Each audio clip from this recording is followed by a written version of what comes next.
दरस निज़ामी की और मदरसे की जितनी भी तालीम है। ठीक है, यानी हिफ्ज करवा रही हैं और दीनी तालीमात आप हाँ दे जी रही हैं। बिल्कुल, ये मेरे फादर का प्लान था और ये मदरसा भी उन्होंने ही बनाया था। ठीक है, लेकिन उनकी डेथ के बाद मुझे काफ़ी मुश्किलात हो रही हैं। एक आपको पता है लड़की के लिए माशरे में सर्वाइव करना कितना बिल्कुल, मुश्किल होता है, और अकेले वो भी लड़के को। अकेली लड़की, और वो भी इतना बड़ा इदारा चलाते हुए। इलेक्ट्रिसिटी का जो बिल है वो भी पेंडिंग पड़ा हुआ है। तो काफ़ी मुश्किलात आ रही हैं, क्योंकि घर का भी देखना है, फिर मदरसे का भी, फिर उनके जो मेरी बहनें बेटियाँ उनके अखराजात वगैरह, फिर उनकी शादियों के अखराजात, सारा कुछ बहुत मुश्किल होता है। लेकिन अब मैं चाहती हूँ कि कोई ऐसा शख्स हो जो कि मेरी जिम्मेदारियाँ बांटे, मतलब मेरे साथ ये कर्ज भी अदा करे, फिर मदरसे को भी लेके। मतलब शक्ल सूरत इतनी खास ना हो, सिर्फ ये है कि नेक हो, मेरी उन बहन बेटियों के सर पे हाथ रखने वाला ठीक हो, है। मेरी जिम्मेदारी को कोई भी ऐसा शख्स जिसकी जिम्मेदारी आप लोग लेंगे, तो मुझे एतमाद है कि मतलब आप लोगों पर ट्रस्ट है कि अच्छा ही होगा।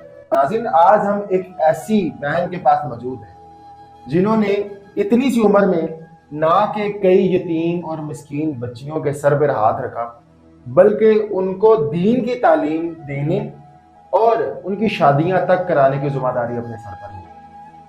आइए इनसे जानते हैं कि ये सब कैसे सोचा और कैसे ये 100 से ज्यादा बच्चियों की कफालत भी कर रही हैं, और आज इनको ऐसी क्या मजबूरी बनी है कि इन्हें कैमरे के आगे आना पड़ा। नाजरीन, इनकी तरफ जाने से पहले मेरी रिक्वेस्ट है कि आप हमारे चैनल को सब्सक्राइब कर दे जाएं ताकि आगे आने वाली वीडियोस के नोटिफिकेशन आपको मिल जाए। जी, अस्सलाम वालेकुम। वालेकुम सलाम। कैसी हैं आप? अल्हम्दुलिल्लाह, अल्लाह का शुक्र। अच्छा, जो आप इस टाइम इदारा चला रही हैं जहाँ पर आप पढ़ाती हैं बच्चियों को और उनकी शादियां तक की जिम्मेदारी आपने ली है, कितनी बच्चियां वहाँ पर पढ़ रही हैं? 100 प्लस ठीक है, बच्चियां हैं, जो यानी जिनमें डिफरेंट एजेस की बच्चियां हैं, जो ठीक। कि कुछ छोटी एज से हमारे पास आ जाती हैं, कुछ की एज थोड़ी ज़्यादा तो होती ये है। कौन सी बच्चियां होती हैं, मतलब जो आपके पास आती हैं पढ़ने, या इनकी जिम्मेदारी आप जो ले रही हैं, कौन सी बच्चियां होती हैं, कैसे आपके तक पहुँचती हैं? मतलब कुछ के पेरेंट्स की डेथ हो गई होती है, और कुछ की मदर्स सिर्फ होती हैं, फादर नहीं होते, जो ठीक कि है, मतलब उनके लिए मुश्किल होता है कि वो अकेले अपने घर का खर्चा ठीक वगैरह और है, साथ स्टडी को लेके चलें। ठीक है। अच्छा, तालीम किस चीज़ की देते हैं आप? दरस निज़ामी की और मदरसे की जितनी भी तालीम है। ठीक है, यानी हिफ्ज करवा रही हैं और दीनी तालीमात आप हाँ दे रही जी, हैं। दीन तालीम। अच्छा, दीनी तालीमात दरअसल निज़ामी की तो वैल्यू भी सरकारी जो डिग्री है उनके मुताबिक है, BA FA तक आप जितनी तालीम दें, MA तक की हाँ जी, ऐसे उनकी ही। हैसियत है। जी जी, तो आप ऐसे वो ही। तालीम बिल्कुल फ्री ऑफ कॉस्ट दे जी रही हैं। जी, फ्री ऑफ कॉस्ट दे रही हैं, क्योंकि कुछ ऐसे होते हैं जो अफोर्ड नहीं कर सकते। ठीक हो गया, ठीक हो गया। वो बड़े। अच्छा, ये कैसे आपने निज़ाम शुरू किया, ये प्लान किसका था और ये कैसे आपका ज़हन में आया? ये मेरे फादर का प्लान था और ये मदरसा भी उन्होंने ही बनाया था। ठीक है, लेकिन उनकी डेथ के बाद मुझे काफ़ी मुश्किलात हो रही हैं कि ठीक हो गया। इससे आगे लेके चलने में, लेकिन मेरी पूरी कोशिश है कि मैं बहुत अच्छे तरीके से इसे आगे लेके जाऊँ। ठीक है, अभी तक आपने काफ़ी बच्चियों की शादियां भी करवा दी हैं, जी तो जी। आप क्या करती हैं जो जिन बच्चियों की आप शादियां अपनी जिम्मेदारी में करवाती हैं? जाहिर बात है, जहेज के अखराजात वो सारे मामला भी अफोर्ड करने होते हैं, या कुछ ऐसी जगह पे भी हो जाती होंगी जो जहेज की डिमांड ना करती हों, तो जहाँ भी आपने शादियां करवाई हैं, कहीं कभी ऐसा तो नहीं हुआ कि किसी घर में कोई लड़की खुश नहीं है, या वो सही जगह पे आपने उसकी शादी नहीं करवाई हो?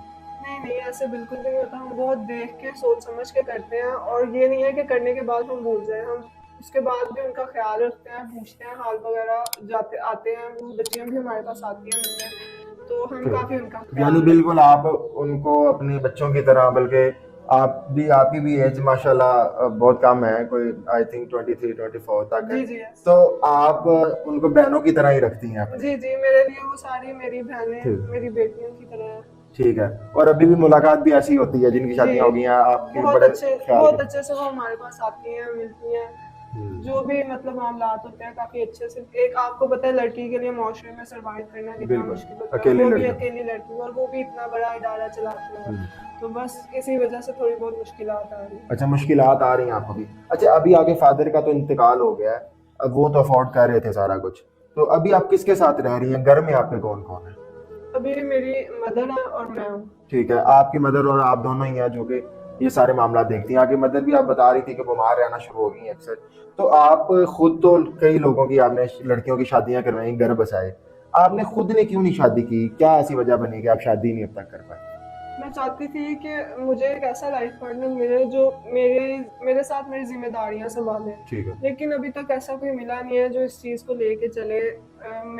मेरी जो बहनें हैं, मेरी जो बेटियां, उनके सर पे हाथ रखे। अभी तक ऐसा कोई मिला ही नहीं। जी ठीक है, यानी कि आप ये चाहती थी कि कोई ऐसा शख्स मिले जो आपके साथ शादी करके आपके जो इदारा है, आपका जो मदरसा है, उसको भी संभाले और उसको जो उसका बच्चियां पढ़ती खर्चा हैं। वगैरह, ठीक उसका है। जो खर्चा वगैरह आता है उसे मेरे साथ मैनेज करे, मेरे साथ लेके चले। ठीक है। इसके अलावा मिसाल के तौर पे अगर आप खुद भी कोई अच्छी जगह जॉब करके अपनी जेब से भी खर्चा मैनेज करना चाहें, वो तो आप करेंगे, लेकिन कोई ऐसा शख्स आपसे शादी कर ले जो कि अपनी जेब से भी खर्च कर पाए जी जी, इदारे मेरे का। साथ मैनेज करे, मैं उसका साथ दूंगी, वो मेरा साथ दे। लेकिन अभी भी काफ़ी मुश्किलात आ रही हैं। इलेक्ट्रिसिटी का जो बिल है वो भी पेंडिंग पड़ा हुआ है। तो काफ़ी मुश्किलात आ रही हैं क्योंकि घर का भी देखना है, फिर मदरसे का भी, फिर उनके जो मेरी बहनें बेटियां, उनके अखराजात वगैरह, फिर उनकी शादियों के अखराजात, सारा कुछ बहुत मुश्किल होता है। लेकिन मेरी जितनी कोशिश होती है मैं उतना अच्छा करती हूँ, लेकिन फिर भी आपको पता है मुश्किलात तो आती आती है। अच्छा, आपके फादर की डेथ के बाद कैसे आपने इदारे को संभाला, कैसे चलाया, कहाँ से पैसे आए और किस तरीके से आपने इलेक्ट्रिसिटी बिल्स और बाकी मामला क्लियर किए? पहले तो बाबा करते होते थे, उसके बाद उनकी डेथ के बाद मैंने कुछ सेविंग्स थी, बाबा की कुछ सेविंग्स थी, वो हमने मदरसे पे लगाई। लेकिन उसके बाद मेरे लिए काफ़ी मुश्किल हुआ। मैंने कर्ज वगैरह लेके, अभी भी मेरे ऊपर 2 लाख तक का कर्जा है जो कि मदरसे की तरफ से लिया था। मतलब कुछ ज़रूरियात थी, कुछ शादियाँ वगैरह करनी थी। लेकिन अब मैं चाहती हूँ कि कोई ऐसा शख्स हो जो कि मेरी जिम्मेदारियां बांटे, मतलब मेरे साथ ये कर्ज भी अदा करे, फिर मदरसे को भी लेके चले। जी ठीक है, यानी कि आप किसी भी शख्स से शादी कर लेंगी जो कि नेक हो और मामला करे। अच्छा, कैसे शख्स से शादी करेंगी, उसकी उम्र कितनी होनी चाहिए, शक्ल सूरत कैसी होनी चाहिए, कोई आपकी डिमांड है? मतलब शक्ल सूरत इतनी खास ना हो, सिर्फ ये है कि नेक हो, मेरी उन बहन बेटियों के सर पे हाथ रखने वाला ठीक हो, है। मेरी जिम्मेदारी उठाने वाला ठीक हो। है, चाहे उसकी एज भी बड़ी हो लेकिन इज्जत से आपको रखे, आप शादी कर लें। जी जी, ऐसे ही है।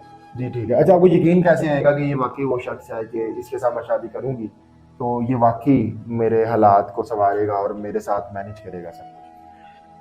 आजकल का दौर ऐसा है कि किसी पे यकीन करना बहुत मुश्किल होता है। मैं अगर आज तक मतलब मैंने नहीं की तो उसकी यही वजह है कि बहुत मुश्किल है कि यकीन करना होता है। लेकिन कोई ऐसा होता है, मतलब इंसान की बातों से ही पता चल जाता है कि वो कैसा है। कोई भी ऐसा शख्स होगा जिसकी जिम्मेदारी में इस प्लेटफॉर्म पे सिर्फ मुझे ट्रस्ट है, मैं इस वजह से आई हूँ। कोई भी ऐसा शख्स जिसकी जिम्मेदारी आप लोग लेंगे तो मुझे एतमाद है कि मतलब आप लोगों को ट्रस्ट है कि अच्छा ही होगा।